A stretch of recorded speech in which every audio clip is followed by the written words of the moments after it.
more than 20,000 dead in Gaza is what the piece says.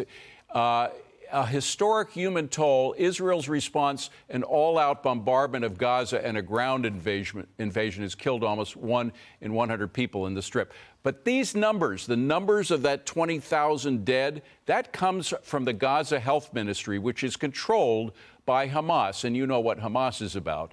The Post is defending using them as a source, saying, quote, the Washington Post and other media outlets rely on numbers from the Gaza Health Ministry, as many international institutions, organizations, and global bodies did before the war. The ministry has proved reliable historically with direct access to hospital and morgues. Well, let's bring in social media influencer Emily Austin, who has just returned from Israel, a part of Israel that was right next to Gaza. When you see the Washington Post comfortably quoting statistics that come directly from Hamas, what does that make you feel? First of all, thanks for having me. Honestly, to me, there's an equivalency between Hamas, Al-Qaeda, and ISIS, and I can't help but to question. If these reports were coming from Al-Qaeda, undoubtedly we'd deny it and be like, that's ludicrous. We don't believe in that. But now that it's coming from a different terrorist group, just because the world has painted this victim picture, suddenly we rely on their numbers, it doesn't make any sense to me. And we have seen, I mean, we've all seen at least parts of the videos. Not everybody's seen the most graphic, but it's clear that what happened on October 7th was one of the worst massacres since the Holocaust. Just horrible stuff. And you realize that the folks in the Washington Post and other media institutions and the United Nations, frankly, have been dealing with these people as credible sources and credible individuals to deal with. Again, how can people equate the mindset of the people who did October 7th with that of a reasonable source to be used if you're the Washington Post? It's mind-boggling to me. You know, during my time with the Ministry of Intelligence in Israel, I watched that 47-minute-long Hamas film. If I can show this film to the Washington Post, where you see firsthand, I won't get too vulgar, but how Hamas literally documented their crimes and their horrific actions and bragged about it to the world. It's not like the Holocaust, where the Nazis tried to hide it. They tried to blow up the evidence. Hamas is in your face. Look what we did, and we're going to show the world, and we're proud of it. And it almost feels like, in a way, they're trying to defend it. Everyone's suddenly sympathizing with Hamas and trying to justify it as resistance. And I've never understood it, let alone from civilians. And now I'm like talking about the Washington Post defending it.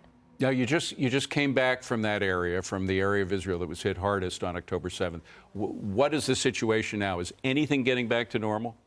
The Israelis don't have a choice, so their lives, of course, are continuing. But the actual kibbutzim that were affected are one of the hardest sites to possibly see.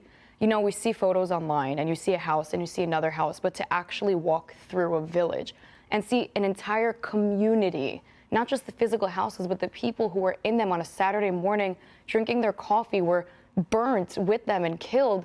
It just hits you differently. And I heard that they're going to try now to rebuild, but who wants to ever go back to a place that has such horrible memories now intertwined with it? Now, there were some businesses, there were some factories and stuff. Are they all closed now, and have they've moved away? So there's no commerce taking place in that area anymore. Well, not only that, it's not just the area. Those were burnt and people were killed, but Jews are now being displaced from their homes because it's deemed unsafe to remain there. So 80,000 Jews are now in hotels spread throughout all of Israel, whether it's the Dead Sea or Tel Aviv, basically being housed temporarily. So now Jews, even within the area, can't even go to their businesses, can't go to their homes, are misplaced in schools. So it's also beyond just the kibbutzim that we're dealing with now. And it's still dangerous. I mean, you had a close encounter, right? On the way back, we were within a few feet of a terrorist attack, and it was right by the border of Gaza. Not to mention the first time we tried to visit Be'eri, we were sent home because there was another attack that day, so they didn't even let us come visit it.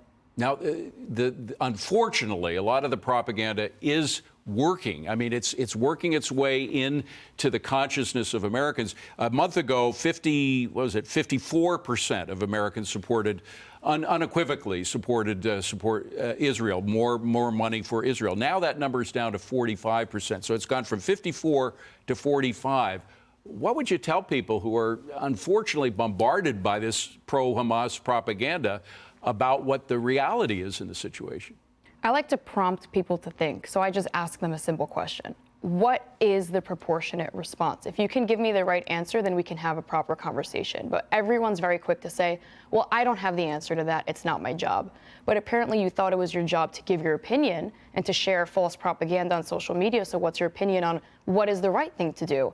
It's like telling America how to deal with their 9/11 after 9/11. Nobody did that. So why do they feel it's appropriate to tell Israel what to do following their 9/11? Yeah, gotcha. Emily, thank you very much for this. Thank you. Emily Austin, good to see you.